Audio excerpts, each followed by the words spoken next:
Banyak kisah-kisah nabi yang berhamburan. Tapi ada kemungkinan bahwa itu hanya satu nabi untuk dua nama atau mungkin bahkan lebih banyak. Contoh telapak Adam di Sri Lanka. Di Hindu diberi nama telapak Siwa. Aku pun mulai berimajinasi dan berteori. Qabil adalah Idris. Dan Habil adalah Nuh. Inti dari ceritaku yang membunuh awal pertama kali adalah Idris diambil dari nama sebelum dibaptis. Dan nama setelah pembaptisan akan berubah. Itulah yang dianut sampai sekarang. Ingat, agama masuk dengan kata, memberi pencerahan untuk keyakinan budaya, bukan penjajah atau merubah budaya atas keyakinan tersebut. Itulah kebenaran.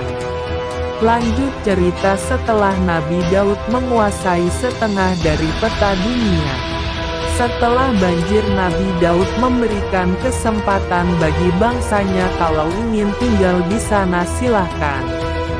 Itulah awal mula bangsa suku kita menjelajah.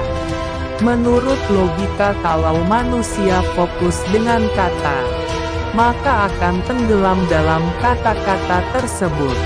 Tapi dari kaum akal rasa belum ada kata dan bahasa pada zaman itu. Jadi tenggelamlah mereka di pengetahuan mereka untuk merasakannya sendiri. Bayangkan seberapa jauh bangsa kita untuk mencari yang namanya Allah. Maksud dariku, menguasai adalah pernah berlabuh di sana dan menggambarkan peta untuk bisa kembali ke sana. Yang pada zaman ini peta-peta digambarkan dengan kasar dan tanda-tanda seadanya.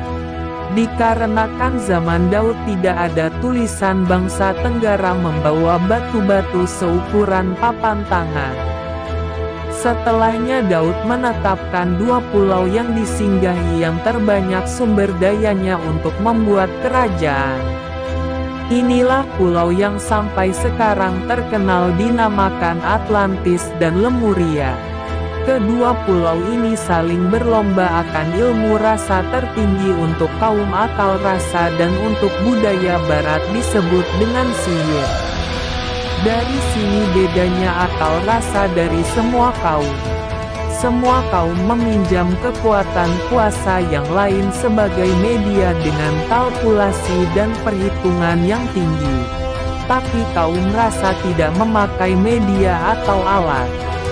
Hanya dirinya sendiri yang berlatih untuk menjadi alat tersebut.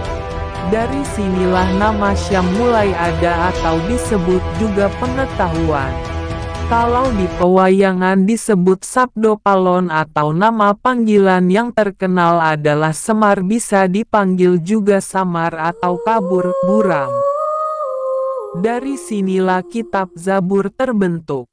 Lanjut perjalanan terjauh adalah Pulau Lemuria dengan pasokan sumber daya banyak, mudah sekali membuat kerajaan di sana. Setelah kerajaan menjadi besar, Daud ingin kembali ke wilayah kelahirannya. Singkat cerita, Daud menitipkan kerajaan ke utusan lalu pulang di tanah airnya. Di tengah-tengah pelayarannya, Daud sendiri di kapal merasa kesepian sampai bayangan pun diajak bicara, dan itu pun berulang-ulang. Sampai terdengar jawaban dari bayangan Daud. Lalu tanpa sadar bahwa sosok serupa seperti Daud muncul dari bayangan dan menemani sampai ke tujuan. Sesampainya di sana, Daud pun kembali ke kerajaannya dan mengajarkan semua yang dia pikir untuk diajarkan ke kaum rasa. Salah satunya adalah dialog bahasa. Belum ada kata bertuliskan di sini, hanya dialog bahasa. Lalu terbentuklah sendiri bahasa Jawa dengan sebutannya masing-masing, mulai dari yang terkecil sampai terbesar. Sampai hari di mana anaknya Daud lahir, semua warga Tenggara hanya bisa berdialog bahasa dan mempelajari sedikit demi sedikit.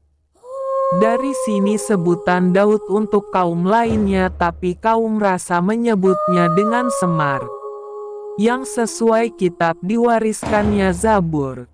Jadi masukmu entah dari mana, Buddha, Hindu, atau Islam atau apalah, kalau kau dalami semuanya ajaran itu hasilnya tetap sama.